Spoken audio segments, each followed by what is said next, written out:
and welcome to today's webinar. I'd like to begin today with a few words about the National Skills Coalition. Next slide, please. Our vision is we seek an America that grows its economy by investing in its people so that every worker and every industry has the skills to compete and prosper. Our mission is we organize broad-based coalitions seeking to raise the skills of America's workers across a range of industries. We advocate for public policies that invest in what works, as informed by our members' real-world expertise. And we communicate these goals to an American public seeking a vision for a strong U.S. economy that allows everyone to be part of its success. This webinar is part of National Skills Coalition's Realizing Innovation and Opportunity in WIOA series of webinars and papers that we hope will assist in the implementation of WIOA, the Workforce Innovation and Opportunity Act. We at the National Skills Coalition believe that the changes in WIOA provide the opportunity to create a more effective workforce development system. But whether or not this opportunity is realized will depend on how well WIOA is implemented by federal agencies, states, and local areas. Among the resources we offer are a playbook for creating effective state plans, which can be found on the National Skills Coalition website, a paper and webinar entitled Engagement Matters, a case study of New Jersey's WIOA planning process. And now this, the first in a series of webinars on how WIOA can partner with other programs, a series we call Align by Design. In addition to career and technical education, we will be producing webinars on WIOA alignment with adult education, TANF, and SNAP-ENT, the Supplemental Nutrition Assistance Program, Employment and Training. Each webinar will be accompanied by a fact sheet that will be posted on National Skills Coalition's website. Next slide, please. Under WIOA, states may create either a unified or combined state plan. A unified plan covers the 6 core programs under the 4 titles of WIOA. A combined plan covers the 6 core programs plus 1 or more other programs, such as Perkins, TANF, or SNAP-ENT. But whether a state develops a unified or combined plan, states and local areas should consider how non-core programs such as career and technical education, TANF, and SNAP-ENT can work together with WIOA to increase skill levels of individuals and close skill gaps for employers. Next slide, please. Looking at WIOA and career and technical education, there are at least 7 key areas where alignment can occur. First, planning. The CTE community can and should be partners in the creation of state and local plans. Labor market information. WIOA requires state and local workforce boards to provide a rich array of labor market information about workforce and skill needs. CTE can take advantage of this data to inform the state Perkins plan as well as local program development and support career counseling for students. Career pathways. CTE and WIOA can partner in order to provide a combination of education, training, career counseling, and support services that are part of a career pathway. Integrated education and training. Post-secondary CTE can partner with local adult education programs to provide integrated education and training. Employer engagement. Workforce boards and CTE leaders can work together, including through the use of sector partnerships to prevent duplication and efficiently engage employers. Work-based learning. WIOA and CTE can work together with employers to arrange work-based learning opportunities, especially for in-school youth. And finally, performance measures and shared data. CTE, particularly post-secondary CTE, can take advantage of WIOA's common measures and data sharing provisions to provide information about program performance. Now, this has just been an outline of key areas of possible alignment. I'm going to turn it over now to Kimberly Green, Executive Director of the National Association of State Directors of Career and Technical Education, as we begin to take a deeper dive into these topics. Great, thanks, Brian. If you can move to the next slide, please. Well, and let's go ahead one more. It's really great to be with everybody today and to be able to focus on opportunities and a welcome break from digging into the NPRM. Let's go, there is actually one more slide back from this. It should be titled CTE Governance. I'd like to start there, please. As we started to think about getting ready for this webinar, and we're thrilled to see the level of interest by the number of participants on the webinar, we thought it might make sense to begin with a little bit of background on CTE for those who maybe are not part of the system, because when you're talking to your colleagues in other states, kind of their flavor of CTE may be a little bit different, and so just contextualizing a bit about both CTE Governance and Perkins specifically, we thought might be a helpful way to start before we kind of dig into some of the specific opportunities WIOA will have.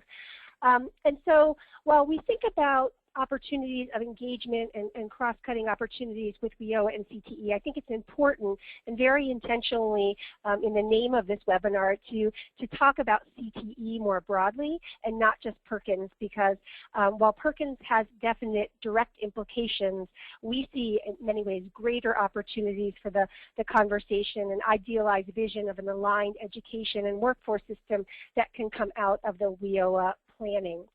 So as we think about CTE, it's important to note that CTE does not look the same in every state. Some states, really the only money they invest in CTE comes from the federal government in a small amount that the state has to match for state administration. Other states put hundreds of millions of dollars into CTE. In some states, CTE begins in the 11th grade in high school. Others, it starts as early as the upper elementary grades. And in most states, it extends into the post-secondary and workforce areas. The delivery system is very different from state to state. Some have just through comprehensive high schools at the secondary level and community colleges at the post-secondary level, while others have area technical centers which serve both secondary and post-secondary audiences. Some states have systems of technical colleges. So that's not shared as an intention of kind of trying to create a barrier or to feel overwhelmed, but just to underscore that there's a lot of diversity in the delivery system of career technical education, not only from the physical infrastructure, but also program offerings and the vision that the state has for CTE. And so as we kind of dive into the specifics that might be relevant for your WIOA planning, it's important to note that the federal government's investment in CTE requires states to identify what's called an eligible agency. That is a single agency that's empowered either through state statute or through state practice, where the state has identified a state board that will oversee the responsibility of the federal investment in career technical education. And it's a single state agency that is identified. And in all but 11 states, the single state agency is the State Department of Education. In the 11 states that have other state agencies that have this responsibility, it may be a community college agency or a separate state agency that is focused on CTE. Next slide, please. And so we thought maybe just a little bit about Perkins. Again, as you're thinking about kind of the role and relationship that Perkins may have with your WIOA planning, as we said, a single state plan is required to be submitted by that eligible agency. That single state plan governs both secondary and post-secondary career technical education, and the federal government does not have anything or any role in playing in how the state chooses to distribute the funds between secondary and post-secondary CTE. That is a state decision, and that decision in many states is made when the Perkins plan is done, but can be changed. In some states, there are state statutes that dictate the division of funds between secondary and post-secondary federal CTE funding. Also, when this funding comes to the state, only 15% is reserved at the state level, 5% for administration and 10% for leadership. The balance of the 85% goes to the locals and is distributed by that formula. And the formula is that 85% is distributed by formula at the secondary level and the post-secondary level that is based on a combination of poverty and population factors, and those factors vary by the audiences served. At the local level, there is a 5% cap on administration as well. And so if you've started to kind of dig into some of the planning opportunities that WIOA presents, you would understand that why some of this information is important. It is primarily post-secondary career technical education under Perkins that is implicated directly under the WIOA statute. But if you were to pursue some of the planning options, the entire state plan of Perkins would be implicated. And we'll talk a little bit more about that as we go on to the next slide.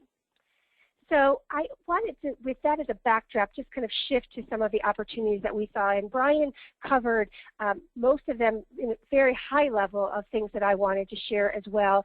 I'm really going to kind of bucket my comments into two areas. One is in the planning area, and one really relates to kind of coordination, alignment, or implementation opportunities that fall into the area of definitions or investments that are already being made in the state.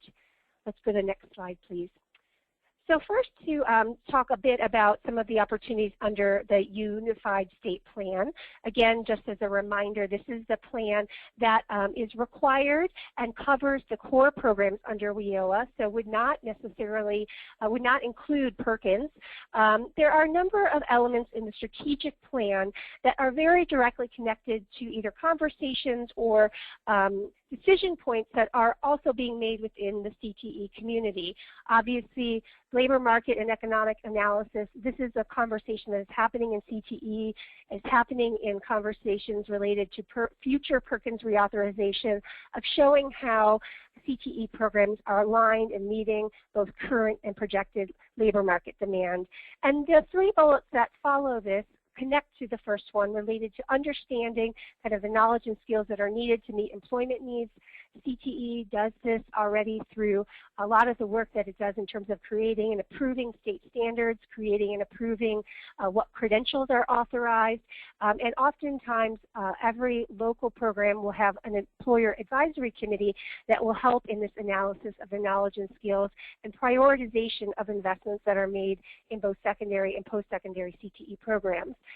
And the last bullet, just to underscore the importance of this, is that we do really see that the WIOA strategic plan here requires a conversation around the entire education and workforce system, because it's calling for a vision for preparing an educated and skilled workforce. And so we see this description and the conversations and the outcomes of those conversations in the plan will be really important, because we don't believe you could actually have a vision related to the education and workforce of your state without having CTE involved in those conversations. At the very least, you wouldn't want to have overlap in the work that's already happening, but obviously there's the benefit of efficiency and even better improved services to those who are our customers. Next slide, please. The second component of the Unified State Plan is the operational plan, and there are two places here where CTE is directly referenced and required to be discussed in the Unified State Plan. One is about, again, talking about the alignment of the education training programs, and specifically saying including CTE not covered by the plan.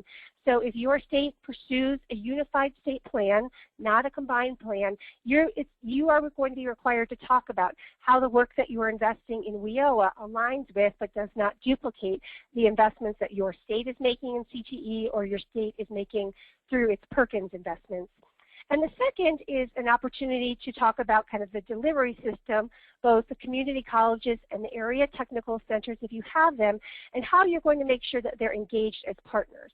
We know that under the Workforce Investment Act, the prior law, sometimes there were challenges of getting community colleges to be engaged, and the area technical centers were essentially left out of the delivery system under the Workforce Investment Act. Those area technical centers, and there are 1,200 of them around the country, have very robust technology capabilities. Many of them already serve adults, and we as advocacy organizations, our group and ACTE, really advocated to have them be part of potential partners for the workforce investment system. So we were thrilled to see this here and to be able to require the states to kind of look at their physical infrastructure on the CTE side and think about how they can best be leveraged to support the implementation of the vision that's established in the strategic plan portion of the Unified State Plan.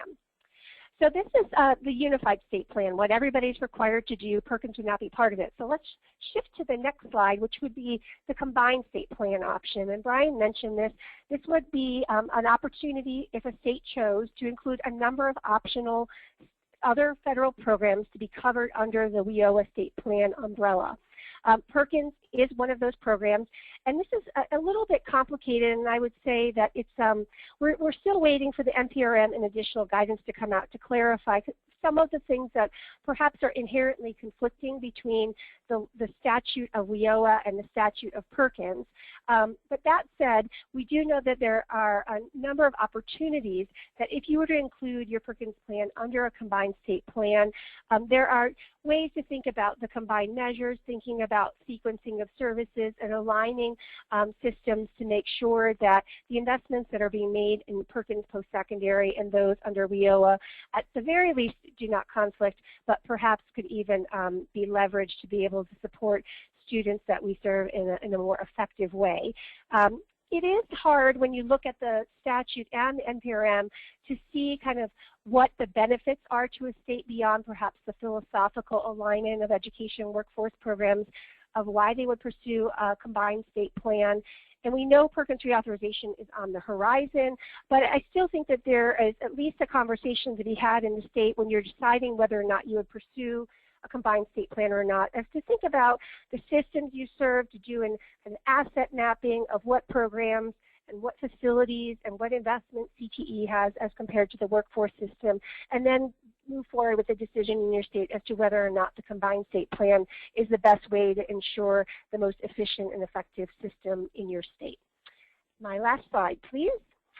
And this is kind of a summary. We've been thinking about looking at many of the opportunities Brian mentioned with our members, and what we realize is that there are a lot of things that are listed in the Workforce Investment and Opportunity Act, or Innovation and Opportunity Act, excuse me, that are things that are already happening in CTE, but they're called something different.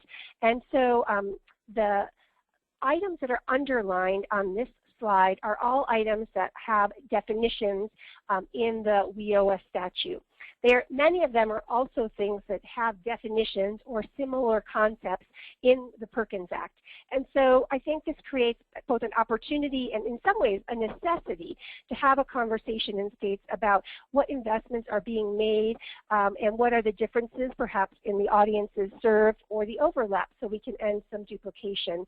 For example, the career pathways definition that is now under WIOA and the programs of study definition that's in Perkins now look a lot more similar, although the audiences served are somewhat different, but there's clearly a conversation to be had there. Related to industry or sector partnerships in the CTE community, we have been talking about the work of career clusters for many years. In the conversations related to economic self-sufficiency as well as in-demand occupations, those you probably won't find as much in the statute, but they are emerging conversations that are happening related to Perkins reauthorization.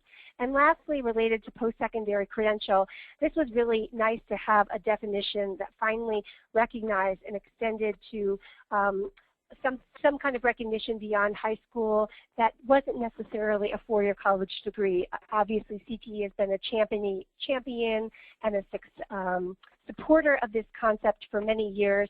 So we're thrilled to have this definition. Our organizations have actually included it also in our Perkins recommendations.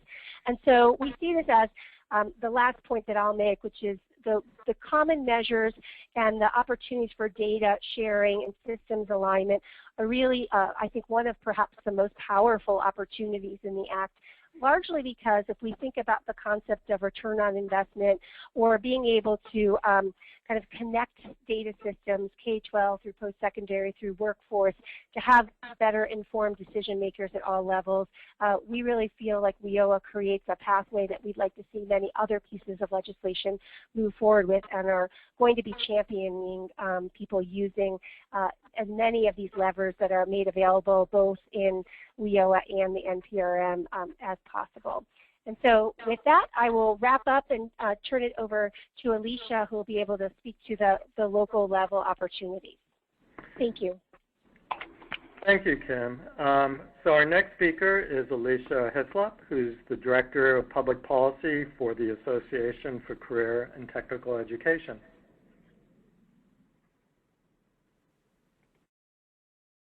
Thank you, Brian, and thank you everybody who has taken time out of your afternoon to hear a little bit more about opportunities to align WIOA and CTE systems at both the state and local levels.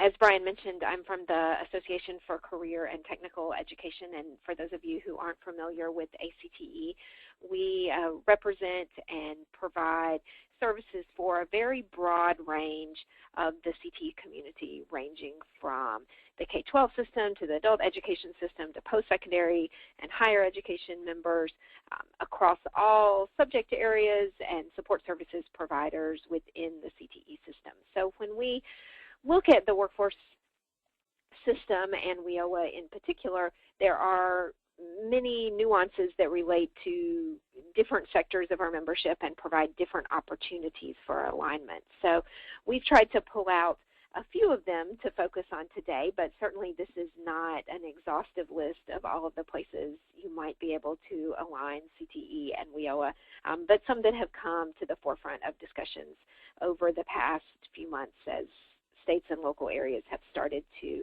address implementation issues. First, I want to say that we're very pleased with the reauthorization of WIOA and the opportunities that it presents. I think under the prior law, there were two challenges. One, that it had been in place for so long that many local areas just were continuing along their current pathways without taking the opportunity to reevaluate or renew where CTE might fit into their systems. And then the statute itself didn't provide as many opportunities for alignment or incentives or requirements for alignment as the new law does. So we're excited about the opportunity for our local programs to get better connected to the broader workforce development system. Before I jump into some of those specifics, I do want to reiterate a point that Kim made, and I think it's even more applicable at the local level, and that's to point out the difference between references to the Perkins Act itself and to alignment opportunities with CTE more broadly.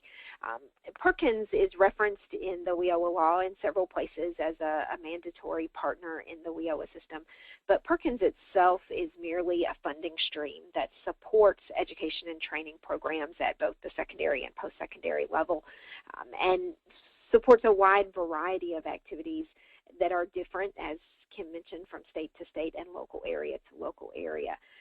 So most of my comments today are going to focus on not specifically alignment with Perkins, but with the CTE system more broadly, and how CTE programs, whether they're funded by Perkins or other funding sources, can connect with WIOA and better serve students through that alignment and connectivity. And so it's on the next slide, I want to talk about one of those first opportunities, and that's with the training services that are provided to adult and dislocated workers through the WIOA system. It has become very clear that CTE is and has been the primary source of eligible training providers for these services under the workforce system, and those may be CTE programs at community and technical colleges. They may be CTE programs at area career centers, as Kim mentioned. They may be apprenticeship programs that are part of the broader CTE system. There are a variety of locations where that training might take place, but we know that CTE programs are going to have to be an integral part of the training system that is set up under the new law. We were very pleased, and our programs were pleased, that the new law strengthens an emphasis on training and eliminates some of the barriers to that training, such as the sequence of service provisions that now allows local workforce development areas and one-stop centers to more directly place people into training opportunities that are relevant to their specific needs without having to go through a lot of steps to start with. There were also an exciting provision in the law are new opportunities for direct contracting with post-secondary institutions, specifically institutions of higher education. While this had been operationalized through funding bills in recent years, it was not part of the authorizing statute.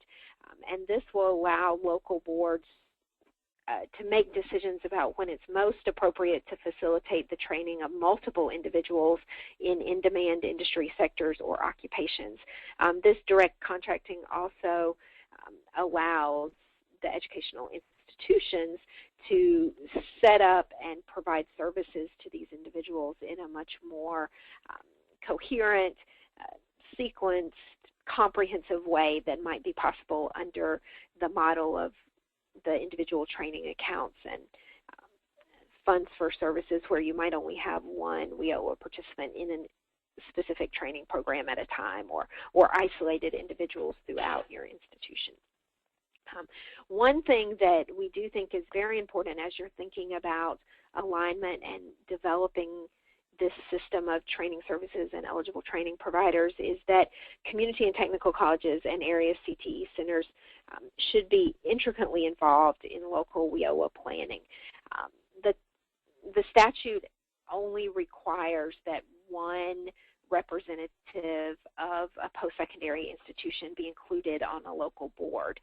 But depending on the local area, there may be a wide variety of potential training providers, and through some mechanism it's going to be very important for local areas to be able to access information about the programs that are available in their local area and the institutions that provide those programs and the mix of in-demand occupations that are served by those programs, and how to ensure that individuals get into the right program for their situation. So that communication between community and technical colleges and area CTE centers, whether formal through the local board or more informal, is going to be critical in making this part of WIOA successful moving forward.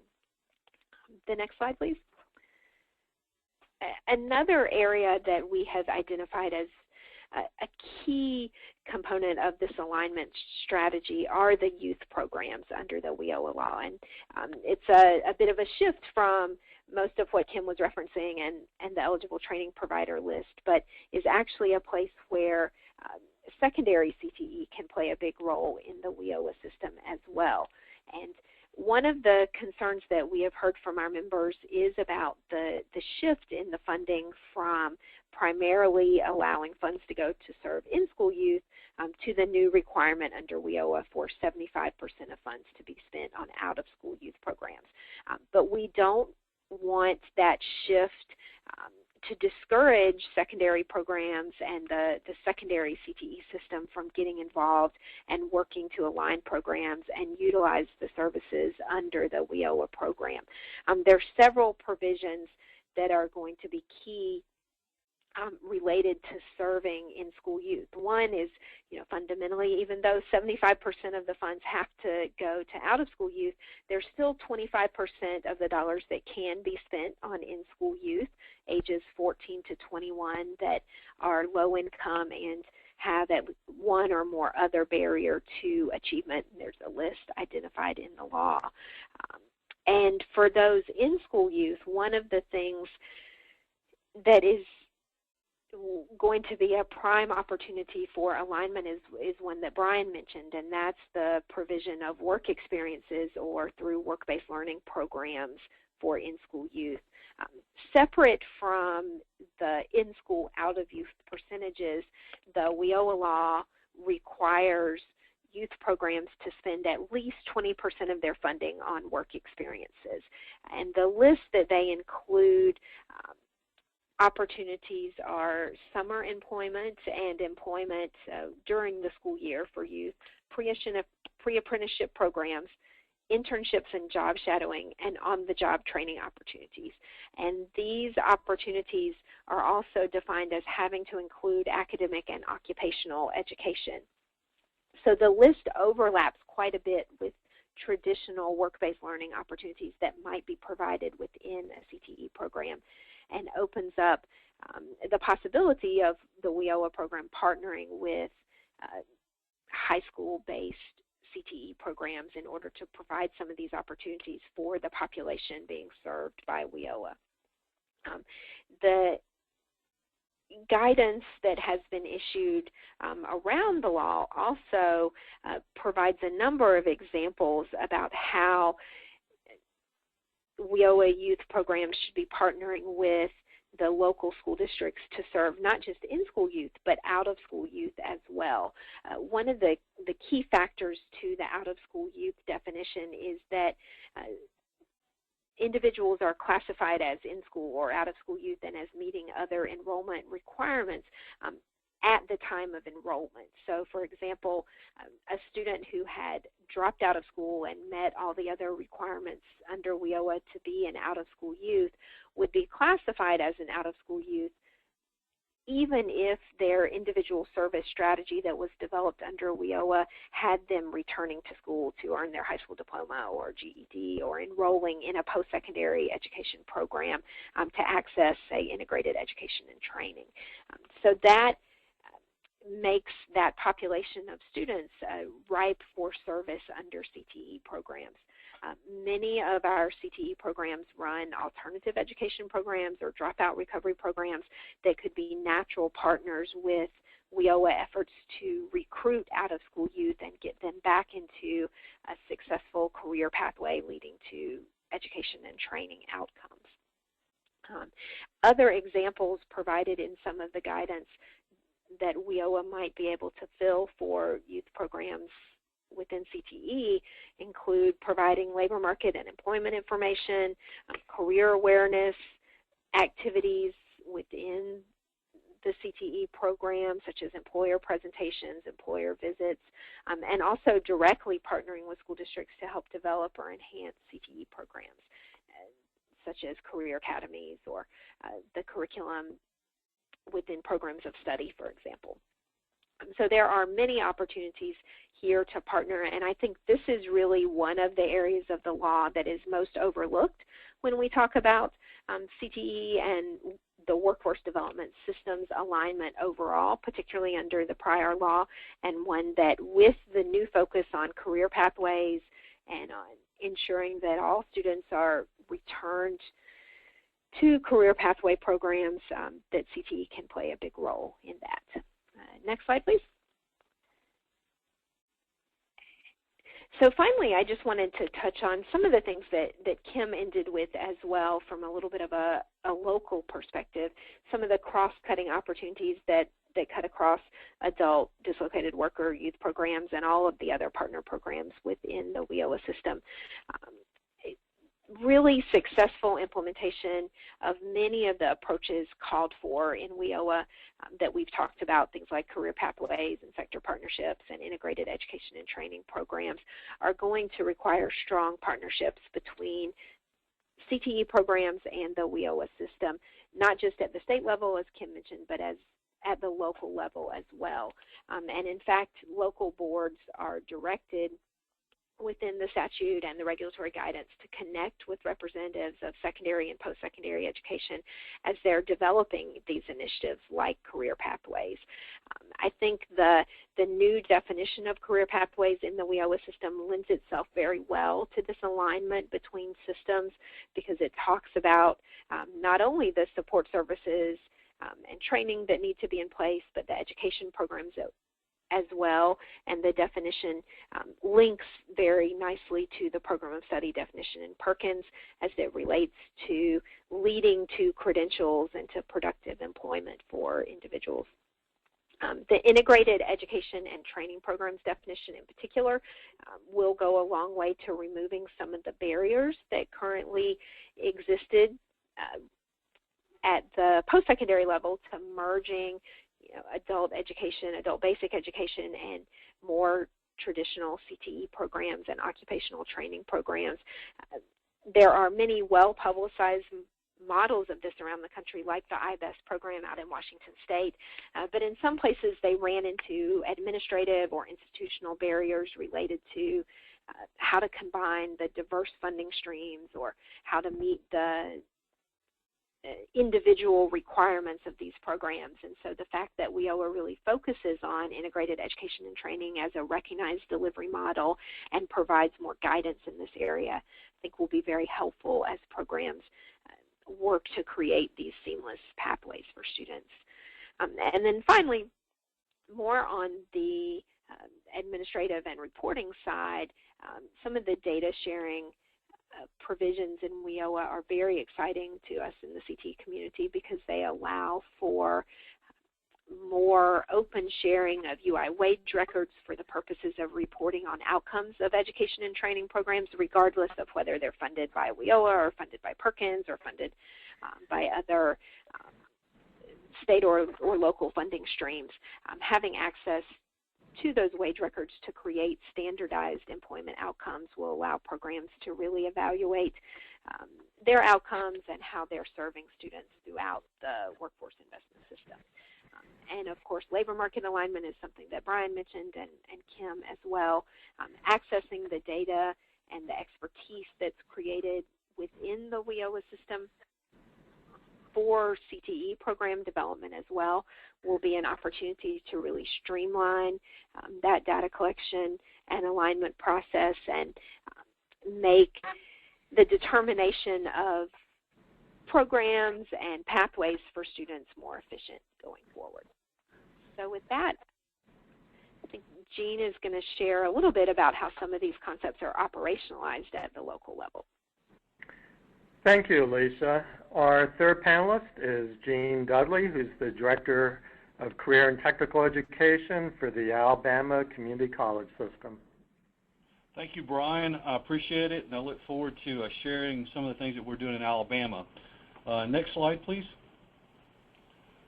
Just really quick on our mission statement for CTE, we're here to assist the Alabama Community College System in the developing, planning, implementing, and assessing occupational and technical education programs and in implementing state and federal career and technical education statutes and regulations. Pretty standard for all of my fellow partners out there across the country.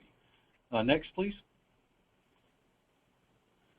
Our programs are really designed to prepare students to enter the workforce with the academic and technical skills needed to compete successfully in the job market. And I want to focus a little bit on both of those pieces because they got to have, those students must have those academic skills as well as those technical skills. And we should add one more thing, those essential employment skills as well, because we're continually hearing about that not only in Alabama but I'm sure across the country. Next slide. A little bit about what we've been doing so far on the WIOA front. Personally, I've been working very closely with several of our state agencies and partners, particularly our adult ed folks, which are in the same system office with me, and obviously work very, very closely continually with our partners at the State Department of Education on the secondary side. I have been attending several regular interagency meetings over the last couple of years based on a couple of groups that the governor appointed, and a lot of those folks would be the Veterans Administration, voc rehab, mental health, our Department of Labor, and we have another office called the Alabama Department of Economic and Community Affairs, and they are a big funding arm and handle most of the stuff that goes on with our career centers, so they're a very, very important partner as well. I kind of, I'll just tell you, interjected myself at a very early stage to be a part of the planning process, and I would encourage my colleagues across the country to do the same thing because the role that we will play is pretty large, and obviously there could be some implications depending on how things are actually implemented, especially with our Perkins funds, as Kimberly alluded to earlier. So I think that's pretty big. And I want to mention that we are the primary eligible training provider for our state with our 25 community and technical colleges. And so we want to make sure that we're at the table so that we can provide the best services we can, because the pipeline that we need to create is quite large to supply the skilled workers for our industry, business industry in our state. One thing too is we actually have career centers that are located on about half of our colleges throughout the state, which is perfect for providing the partnership for any client that may walk through the door. That way there's not a lot of extra effort that has to go into place by both the staff at the career center, at the colleges, or by the individuals. And I will tell you that adult education is typically housed at each one of those career centers to help in the process. Next slide, please. Let me talk a little bit about career pathways as we see it, and it's going to fold in even in the bigger picture based on the WIOA definition. And as you'll see here, alignment of the non-credit, adult education, and secondary education to post-secondary and to our four-year universities. We really believe in that true pathway for those individuals and depending on what their career choice is. Built into that whole pathway are nationally recognized stackable credentials. We have dual enrollment and articulation agreements, and I'll talk more about that a little later. Prior learning assessments, which is becoming very, very hot in our state to give those individuals credit for what they already know. Our curriculum and what we actually have, and then work-based learning, which is absolutely essential in the bigger picture. Next slide. Additionally, under the nationally recognized credentials, we actually have an entire list on our website that anyone can go to, and we allow our colleges to pick those. But we work in concert with our secondary partners to make sure that the credentials that students earn at the secondary align with what we do, and et cetera. And we think that's extremely important. We're now looking very closely and implementing the same kind of situation for our non-credit programs so that credentials are built into those to make it an easier process for those individuals if they want to get into the for-credit, full-blown college-going experience. As you see there, the built-in, we have a menu of choices for the stackables, and they always follow the career pathway. We think that's very, very important. We also, at the early stages and as part of what we do, and especially at the community and technical colleges, we let the business and industry in those areas actually drive what is most needed to serve their needs. We always imply to them that they need to have that bigger look as well for the state and national, because students don't stay in their back door as they once did. We also find that the credentials are a critical element for dual enrollment for our dual enrollment, dual credit students at the high school level. And it will also play a critical role for our adult ed folks. Next slide. Just real quickly on the dual enrollment and articulation, we have done articulated credit for CTE programs for many, many years and have had a large number of those classes and programs on our list, and will continue to do so. We're very, very proud of that. Recently, though, dual enrollment has been our hottest topic, and I'll just tell you, we've been very blessed by our legislature that we've gone from a $5 million line item to $10 million to help increase that pipeline to fill the needs of business and industry. It is all based, those programs that are part of the dual enrollment at our community colleges and working with our local education agencies, our school systems, are very much based on the needs at the regional and the state level. It's a very important aspect. We think it's critical that those students be able to earn both the high school and college credit, and we're looking at doing that very same thing for our adult education. We do have a policy issue that we're working on to get that straightened out, and once that happens, I think that's going to be a tremendous opportunity for those particular students. I will tell you, too, for all of this, that for the dual enrollment, We do leverage a lot of the career tech centers and et cetera in their facilities, in their instructors. So we do have a true partnership in that. Next slide, please. I want to talk briefly about stackable certificates. We think this is a very big solution to a lot of our problems, and also provides a lot of opportunity for student success to have multiple short-term certificates built within our long-term certificates and our associate degrees, if that is applicable. That gives students an opportunity to earn that post-secondary award that you're so really working hard to achieve. Within all those certificates, we have those built-in stackable credentials, which are essential. And we also are providing more and more credit through our prior learning assessment program, which we have streamlined and made very, very efficient so that people walking in, no matter their background, could possibly get some college credit. Once again, those stackable certificates are a very critical component of our dual enrollment. We want to see students walk across our stages before they walk across the stage at the high school. That way they're achieving their awards with us, possibly before the high school diploma. Next slide, please. Obviously, work-based learning has taken off for years and years. We have struggled to make that happen, and now business and industry, they're coming to us wanting us to actually implement work-based learning, depending on what it is that best fits the need of the particular program.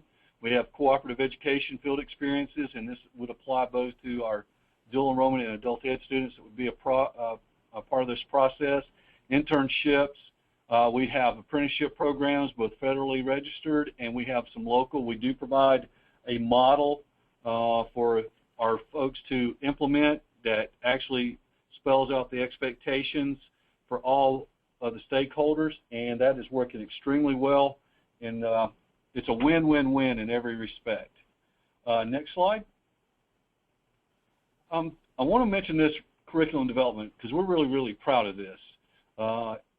In my office here, we develop and maintain curriculum plans of instruction for all of our CTE programs. We have over 4,000 plans of instruction in our inventory, and those are out actually on our website. And we try to align all of those to national credentials as much as possible, but business and industry actually drives what we do. We are actually adding to our inventory on a continual basis based on the needs of business and industry. Next slide.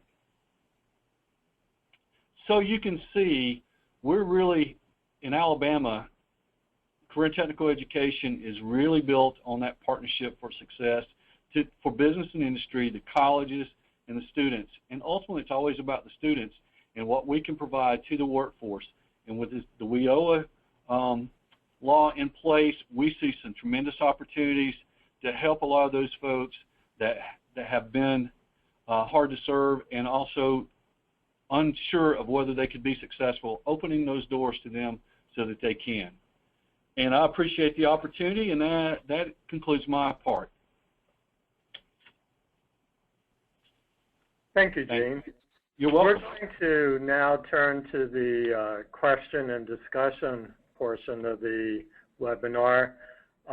In a moment, we're going to take questions from the audience, so please type your questions into the question box. But we're going to begin with a couple of questions I have. The first of these questions is really going to be directed to Kim and Alisha, because we've heard from Gene how he has been engaged in WIOA state planning in Alabama. Is that the case in other states? Based upon what you've heard, are states effectively engaging the CTE community in creating their state plan for WIOA? Let's begin with Kim.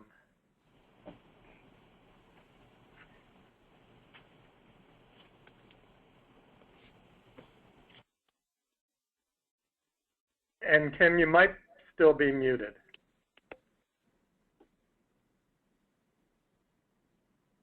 Oh, yep, there we go. Sorry about that. So I would say, unfortunately, it's probably a mixed bag, to be honest. And in some states where they've decided not to pursue a combined state plan, I think unfortunately some people have said, oh, we're not doing a combined state plan, so we don't need to worry about CTE.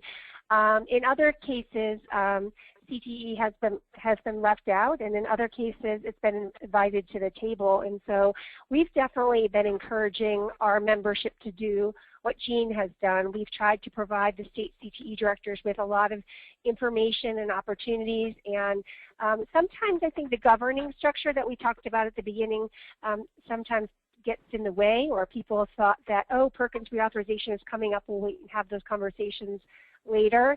And hopefully we've created and provided people on the webinar today enough information to say that if you're in CTE and you're not at the table, do what you can to pull a seat up. And if you're someone who's doing the convening and organizing around the state plan and you've not included CTE, whether or not you're doing a combined state plan, you should invite CTE to the table.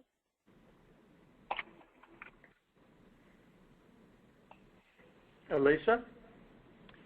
Well, I think Kim has covered it well at the state level. Just to piggyback on that, I think the very same is true at the local level. If local education and training providers haven't been involved in discussions at the local level, you know, this now is the time to jump in. I still think we have too many education and institutional folks out there, whether that be at community colleges or area CTE centers or local school districts, that may not even be aware that this planning is currently going on. So hopefully today's webinar has provided a lot of much needed information about that and can get people engaged in those conversations. Okay, thank you. Another question I'd like to ask you is, one of the key opportunities in WIOA is an emphasis on sector partnerships, collaborations of employers, education and training providers focusing on a particular industry sector in a local area. CTE has long engaged employers as well. How do you see this working out? Do you see opportunities where the creation of sector partnerships can complement or coordinate with CTE efforts to engage employers? What advice would you have for local folks as they think about how employer engagement can most effectively happen, particularly perhaps through the use of sector partnerships? I'll jump in quickly and then see what others have to add. I think one of the first things that is critical for both the CTE system and the workforce system as they think about this is to find out what's already happening. As you mentioned, Brian, there's lots of employer engagement that already goes on within CTE systems, but it looks very different from community to community. And so in some places there may already be the beginnings or even strong sector partnerships that exist. I know there are places that have formed partnerships between secondary and post-secondary and a broad range of workforce partners to develop programs around particular areas. I think about the biotech community in Central Florida and that growing effort to create pathways there, or in Cincinnati, Ohio, they've done a lot of work around healthcare and healthcare career pathways to engage that employer sector. So I think that's the first step, just finding out what's going on already, which employers are engaged, so that you don't want to duplicate efforts that are already happening. I think that's one of our cautions throughout the WIOA planning and implementation, is to make sure we aren't duplicating efforts that are already underway. And I would just add, go ahead, Jean. This is Jean, and I just wanted to tell you just a little bit of how we do this in Alabama currently. And we kind of got ahead of the game and didn't know we were at the time, but we have 10 workforce regional councils throughout the state, and that really has helped us tremendously in trying to provide a sense of efficiency in what we're doing in our programs, first of all, and also what what it does is many of them have industry sectors that they are focusing on. For example, in our southwest region, down in the Mobile Gulf Coast area, they're very focused on maritime, obviously, and aerospace, since we have a new manufacturer coming into town, and that's a big one, plus a few others. And so it has given us that piece of the puzzle that helps us be a little ahead of the game to make sure that business and industry is engaged. What it has also done is provided us an opportunity, and I'm actually going to a meeting next week, thank goodness, to bring together our secondary and all of our community colleges in that area and their advisory committee members and others to actually get together to make sure that we're providing what needs to be done to meet their needs. So we've got a lot of that kind of activity going on, and I'm really tickled that we may be ahead of the game on some of this. And I would just add and echo, absolutely, we would applaud Alabama for the work that we've done. We came across what Alabama was doing when we did a survey of all of the states last fall and actually published a paper on employer engagement in CTE. And Brian, I can send that to your team to share as a resource for this webinar. To just underscore what Alisha said, and you said, there's a lot happening in CTE. In the survey, we looked at kind of, do people require some sort of employer participation as a requirement in order to get their Perkins funding, and many states do that. 43 states require employer participation on local advisory committees, or they might require work-based learning, that was mentioned. In 28 states, there is some level of a statewide advisory committee already for post-secondary CTE, and we also kind of surveyed and said, where do you think the participation is going related to employers in your state? And nearly every state said they see increased engagement from employers, and primarily it's a deeper engagement beyond just kind of checkbook philanthropy, but actually employers wanting to really get involved and be full co-investors, co-owners. But what that also means is that they also want us as a public system to be efficient with their time. And so I think that having kind of ensuring aligned engagement strategies with the employers is going to be really important, and I think sector partnerships is a great way to do that. Thank you. Well, I have lots more questions, but I want to give our audience the opportunity. So I'm going to turn it over now to Brooke Durenzis, Senior State Policy Analyst with the National Skills Coalition, who's going to moderate the questions from the audience. Thanks, Brian. Our first question was asked a few times, and I think it may be a question for all three panelists, so I will let them decide what order they'd like to answer in. But the question is around whether students need their high school equivalency in order to enroll in CTE classes, and is there opportunities for adult education students to dually enroll in CTE courses?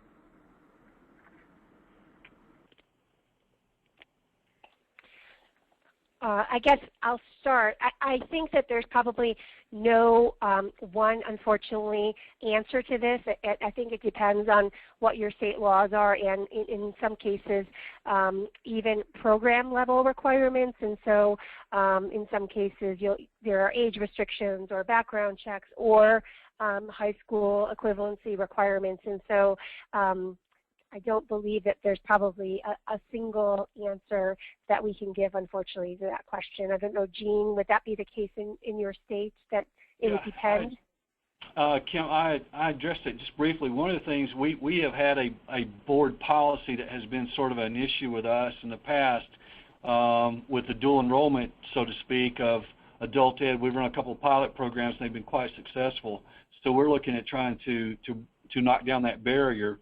And recently, as an added note, we have previously had ability to benefit students which did not have high school diplomas or GEDs to be able to take advantage of our career tech programs, and it appears Congress has brought that back into the fold. So there if your programs, your state will allow that, I highly encourage a means to allow that, because if you're in a situation needing skilled labor, then this is a great opportunity to get them in the fold. And I think the idea of integrated education and training that's emphasized in the adult ed title of WIOA will help turn many of the places that had done pilots, as Jean mentioned, or are exploring that idea. It will help facilitate expanding those opportunities for students to dually enroll in both adult education and credit bearing, or even if it's not credit bearing, at least training that leads to occupational credentials at the same time. Great, thank you. So the next question is about combined plans and Perkins being included in combined plans, and I think this is probably a question for either Kim or Alisha. The question is, given that Perkins and WIOA have two separate pieces of legislation, how will the U.S. Department of Education and the Department of Labor evaluate a plan if it's a combined plan that includes Perkins? And additionally, is there any guidance on evaluation or reporting of measures for Perkins under a combined plan in WIOA? Well, this is Kim. I guess I'll start. So having just worked on our NPRM comments on combined plans, I would say it's not really clear how they will evaluate a combined plan. The NPRM, as currently crafted, basically say you send your application to Washington, and it reiterates the two secretaries' review kind of timetable and processes. That said, we have encouraged the two federal agencies to think a little more creatively about perhaps a way to review a combined plan that is more reflective of the intent of a combined plan, of looking at them perhaps together while still enforcing the relative statutes. What we don't want to have happen is what happened under the Workforce Investment Act, which was if you did a unified plan under that act, you essentially sent in your multiple state plans in one single envelope, and then they went to the different federal agencies. And we're hoping that the federal agencies in the forthcoming combined plan guidance will consider a little more about what is possible in terms of their review that reflects a more integrated and aligned approach.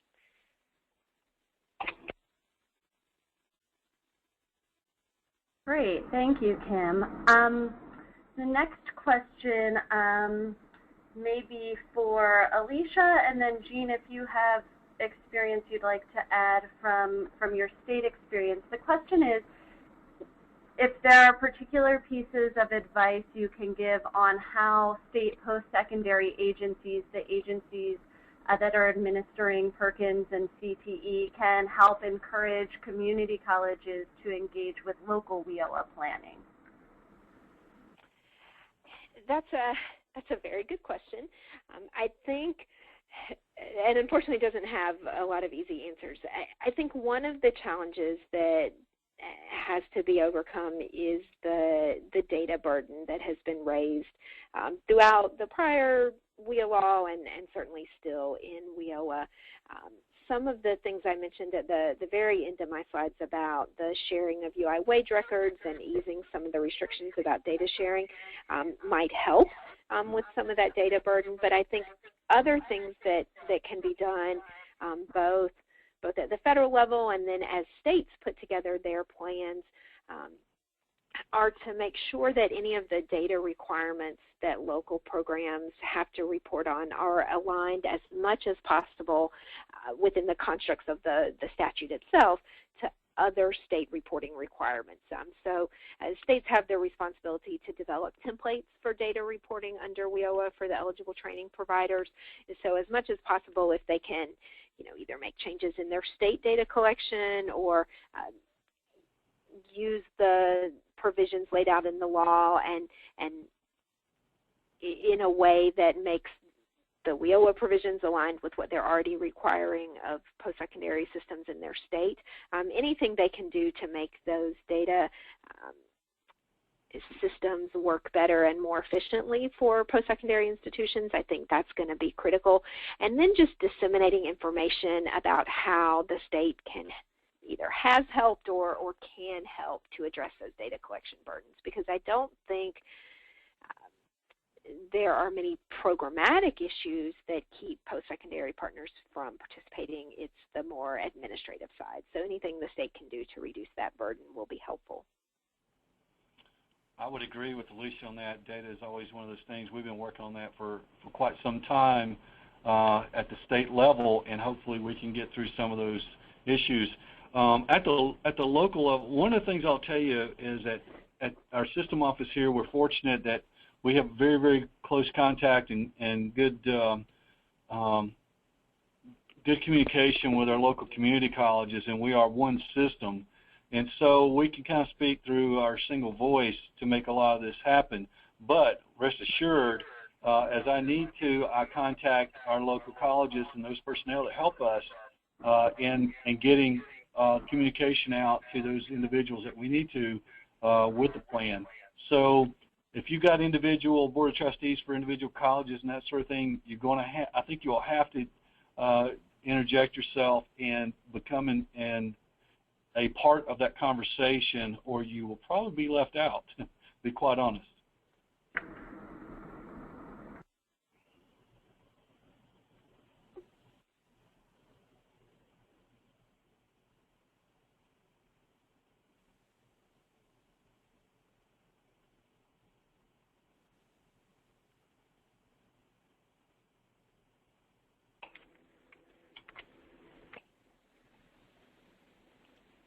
Hi, speakers, can you hear me on the phone? Now we can.